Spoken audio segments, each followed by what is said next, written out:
Welcome to this week's edition of the Best Run News Show. I'm your host, Jam Jam.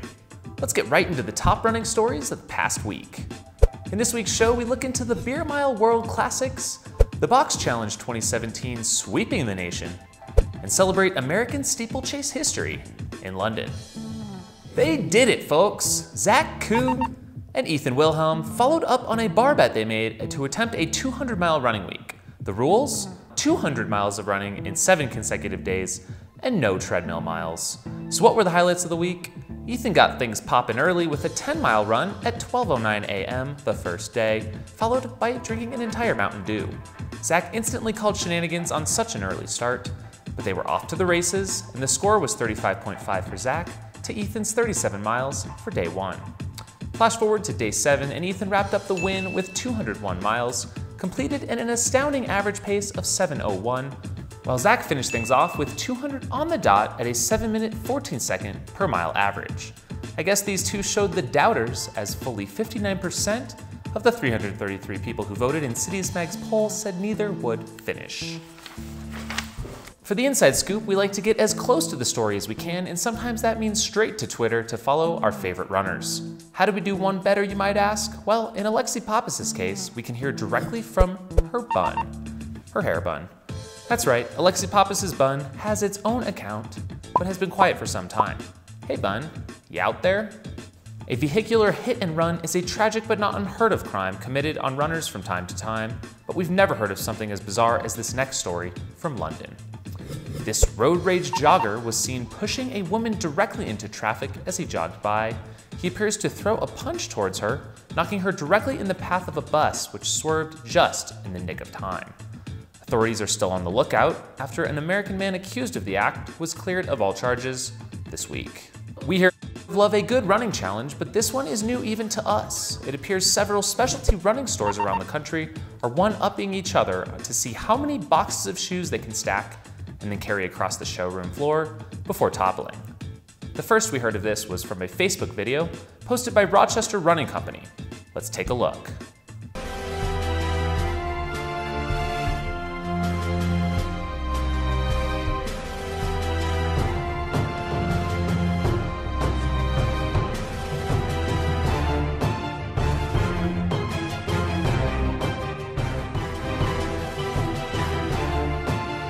What happens? Rochester Run Co., I want to know. Okay, so they stacked 22 boxes, but no carry was witnessed before. But they did tag a few other stores. Fleet Feet Memphis responded first, where employee Kristen carried 16 boxes to the back room.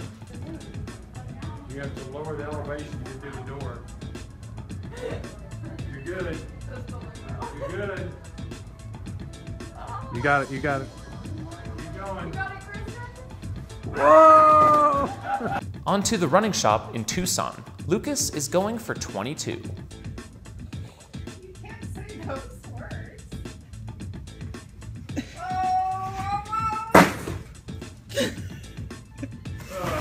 Ah, snap. Okay, on to Running Central of Peoria, Illinois. We've got our boys at Dang D13 and at Dickie B23 going for the double 20s. Yeah, boy!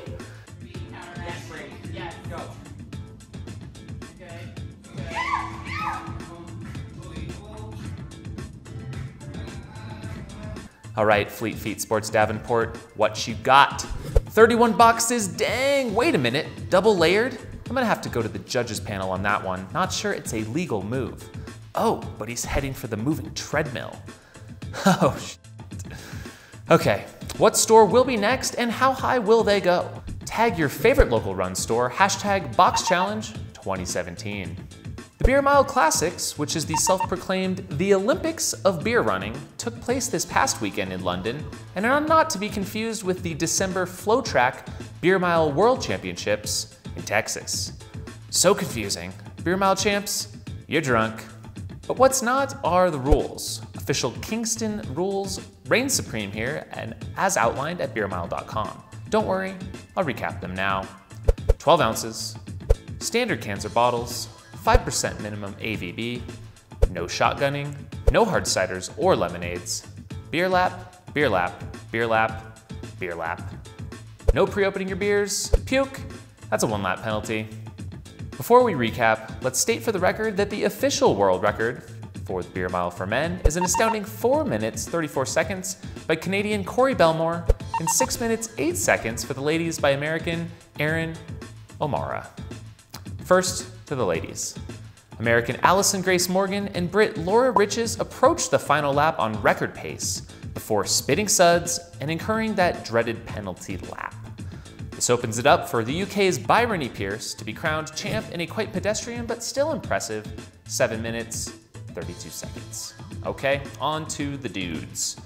Brit Dave Clutterbuck with 3:38 1500 meter speed is out front through 3 laps, but on the final beard takes it a little too quick and it's all over the track. This opens up the race for American and 4:13 miler Chris Robertson to take the win in 4 minutes 52 seconds. Now on to the IAAF World Championships in London and a couple of the top stories coming out of this marquee event for track and fielders the world over. The talk of the town has to be Emma Coburn and Courtney Frerich's dismantling of the field during the 3,000 meter steeplechase. These American ladies took advantage of a strange mistake by favorite Beatrice Chepkoch, who missed the first water jump? Are you good, Beatrice? No, she wasn't good. Coburn, who stuck with the lead pack, staying outside the lead until the final water jump when her perfect form had her into the final 100 meters in the lead. She accelerated into history, earning a world gold and a new American record of 9:02. Just steps behind with a massive career personal best was Frerich's, who was buoyed by her teammate Coburn into fairy tale status. So stoked for these ladies. On the other end of the spectrum was Usain Bolt's farewell.